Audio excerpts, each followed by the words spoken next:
மாம்பழம், கமலாப்பழம். பழம் வாங்கலையோ? பழமா பழம்? அன்பு பெண்மணியே, எனக்கு கொஞ்சம் முன்ன பழம் தருவாயா?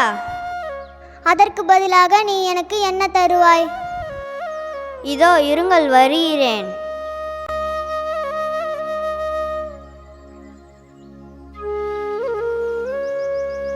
நான் உங்களுக்காக கொஞ்சம் நெல்மணிகள் எடுத்து வந்துள்ளேன். சிறுவனே, இதில் நெல்மணிகள் இல்லையே. சரி, நீ என் மடியில் அமர்ந்து என்னை அம்மா என்று அழைத்தால் அனைத்து பழத்தையும் உனக்கே தருகிறேன். அம்மா, இப்பொழுதாவது எனக்கு பழம் தருவீங்களா?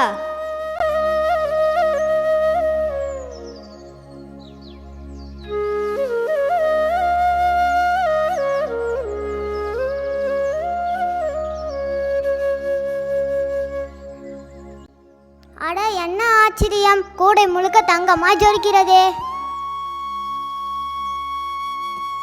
எவர் ஒருவர் அன்போடு கிருஷ்ணருக்கு எதை கொடுக்கிறார்களோ அதுபோலவே 1000 மடங்கு அவன் அதை அவர்களுக்கு திருப்பி அளிப்பான் என்பதும் புரிகிறது.